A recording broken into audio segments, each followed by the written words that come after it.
تفہیم القرآن سے ماخوذ اس تفصیلی جائزے میں خوش آمدید۔ آج ہم مولانا سعید ابو الاعلیٰ مودودی کے اس زبردست تاریخی اور روحانی تجزیے پر بات کریں گے جو انہوں نے سورہ یوسف کے حوالے سے کیا ہے۔ دیکھیں، یہ کوئی عام سی کہانی نہیں ہے، یہ انسانی سازشوں اور اللہ کے قدرت کا ایک ایسا شاہکار بیان ہے جو آج کے دور میں بھی ہمارے لیے اتنا ہی اہم ہے جتنا صدیوں پہلے تھا۔ اچھا، جلدی سے آج کے ایجنڈے پر نظر ڈال لیتے ہیں۔ ہم اس تاریخی واقعے کے پس منظر اور جغرافیہ سے شروع کریں گے، پھر بھائیوں کی سازش، محل کی آزمائشوں اور قید خانے کے واقعات سے ہوتے ہوئے اس کے حتمی اور سب سے اہم سبق تک پہنچیں گے۔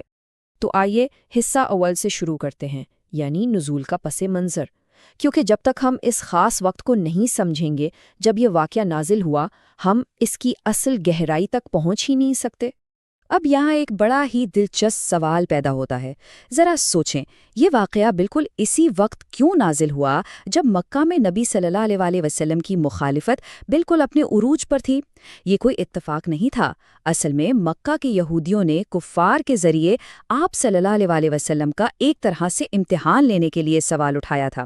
اہل عرب تو اس واقعے سے بالکل ناواقف تھے نا، تو ان کا خیال تھا کہ اگر یہ واقعی سچے نبی نہیں ہیں تو اس پرانے اسرائیلی واقعے کی اتنی باریک تفصیلات تو بالکل نہیں بتا پائیں گے۔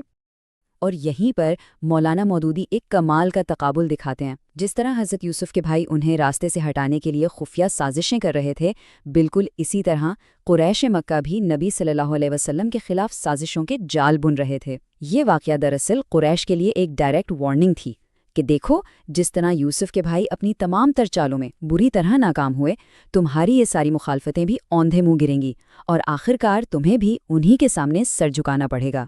چلیں اب حصہ دوم کی طرف بڑھتے ہیں، جغرافیہ اور تاریخی پس منظر۔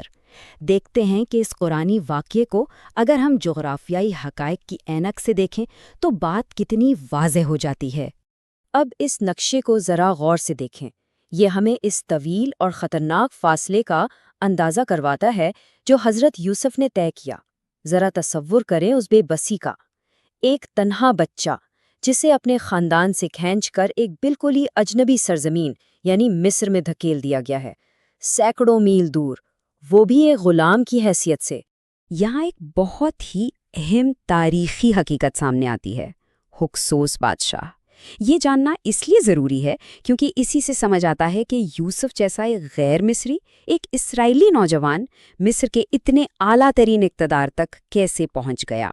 دراصل یہ حکمران بھی عرب علاقوں سے ہی آئے تھے، اس لیے ان کے دور حکومت میں غیر ملکیوں کے لیے آگے بڑھنے کے مواقع موجود تھے۔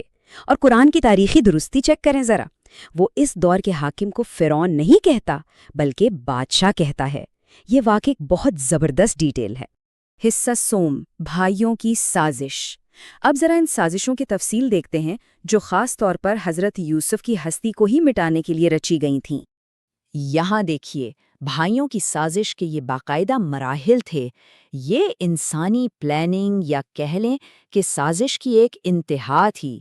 پہلے انہوں نے قتل کا سوچا، پھر کمپرومائز کر کے اندھے کنویں میں پھینکنے کا فیصلہ کیا، پھر وہ جھوٹے آنسوؤں کے ساتھ خون لگی قمیض لے کر آئے اور آخر میں چند معمولی درہموں کے بدلے انہیں ایک قافلے کو بیچ دیا۔ وہ تو اپنے ذہن میں یہ سمجھ بیٹھے تھے کہ بس اب قصہ ختم۔ حصہ چہارم، محل کی آزمائشیں۔ یہاں سے ہم حضرت یوسف کے سفر کو کنویں کے گہرے اندھیروں سے نکل کر مصری محل کی چمک دمک اور پرفریب آسائشوں تک فالو کرتے ہیں۔ دیکھیں، جسمانی خطرات سے تو وہ نکل آئے، لیکن اخلاقی مضبوطی کا اصل امتحان تو اب شروع ہوا تھا۔ یہ کوئی چھوٹی موٹی آزمائش نہیں تھی، وہ ایک غلام تھے اور ان کی مالکن طاقتور تھی۔ بات جب پبلک سکینڈل بنی اور شہر کی عورتوں نے حضرت یوسف کو دیکھا تو وہ ان کے حسن میں اس قدر کھو گئیں کہ پھل کاٹتے کاٹتے اپنے ہاتھ تک کاٹ بیٹھیں۔ اندازہ لگائیں یہ کسی بھی نوجوان کے لیے کتنا خطرناک اور سخت ترین ماحول تھا۔ اور یہیں پر یہ تاریخی قول سامنے آتا ہے جو پرسنلی مجھے بہت متاثر کرتا ہے۔ اے میرے رب، جس کام کی طرف یہ مجھے بلاتی ہیں اس سے مجھے قید خانہ زیادہ پسند ہے۔ یہ ایک ایسا ٹرننگ پوائنٹ ہے جہاں وہ شعوری طور پر اپنی جسمانی آزادی قربان کرنے کو تیار ہو جاتے ہیں، لیکن اپنی اخلاقی پاکیزگی اور کردار پر ایک آنچ نہیں آنے دیتے۔ یہی وہ فیصلہ ہے جو ان کی عظمت کو بیان کرتا ہے۔ حصہ پنجم، قید خانے میں ایمان۔ اب قید خانے جانے کا یہ فیصلہ کیا رنگ لاتا ہے، آئیے دیکھتے ہیں۔ آپ دیکھیں کہ حضرت یوسف نے اس بلا وجہ اور ظالمانہ قید کو رو دھو کر یا مایوسی میں جا کر ضائع نہیں کیا، بالکل نہیں۔ انہوں نے اسے باقاعدہ ایک دعوت کا پلیٹ فارم بنا لیا۔ وہ قیدیوں کے مسائل سنتے، اپنے الہامی علم سے ان کے خوابوں کی سچی تعبیر بتاتے اور اپنے اس بہترین اخلاق کے ذریعے انہیں توحید یعنی ایک اللہ کی طرف بلاتے۔ قید خانہ تو دراصل ان کے لیے ایک زبردست ٹریننگ گراؤنڈ بن گیا تھا۔ حصہ ششم، حتمی سبق۔ اور اب ہم اس پورے تفصیلی جائزے کے سب سے کمال کے حصے تک پہنچ گئے ہیں جو ان تمام کڑیوں کو آپس میں جوڑتا ہے۔ یہاں تدبیر یعنی انسان کی پلاننگ اور تقدیر یعنی اللہ کے فیصلے کے درمیان ایک بہت ہی زبردست فرق سامنے آتا ہے۔ یہ واقعہ چیخ چیخ کر بتاتا ہے کہ انسان کی ہر وہ سازش جو یوسف کو گرانے کے لیے رچی گئی تھی، اللہ نے اسی سازش کو، جی ہاں بالکل اسی سازش کو، انہیں بلندی اور اقتدار تک پہنچانے کا ذریعہ بنا دیا۔ انسان سوچتا ہے کہ وہ بہت سمجھدار ہے، لیکن اللہ کی تدبیر کے سامنے یہ سب کچھ نہیں ہے۔ اور اس کمال کی الہی حکمت کو ذرا ان مراحل میں دیکھیں۔ جو قدم ان کی تباہی کے لیے اٹھے وہی مصر کے تخت کی سیڑھیاں بن گئے۔ اگر وہ کنویں میں نہ پھینکے جاتے تو قافلہ کیسے ملتا؟ قافلہ نہ ملتا تو محل کیسے جاتے؟ جھوٹا الزام نہ لگتا تو قید میں کیسے پہنچتے؟ اور اگر قید میں ہی نہ ہوتے تو بادشاہ کے خواب کی تعبیر کیسے بتاتے؟ یہ ایک مکمل اور بے عیب سلسلہ ہے۔ تو پھر آخر میں اس ایک سوال پر ذرا غور کیجیے۔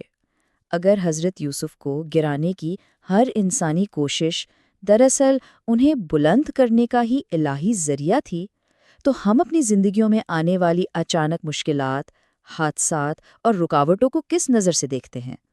کیا پتہ جو چیز آج ہمیں ایک بہت بڑی دیوار لگ رہی ہے، وہ دراصل کسی بہت بڑے اور شاندار ماسٹر پلان کی پہلی اینٹ ہو؟ اسی سوچ کے ساتھ آج کے اس جائزے کو یہیں ختم کرتے ہیں۔ ہمارے ساتھ جڑے رہنے کا بہت شکریہ۔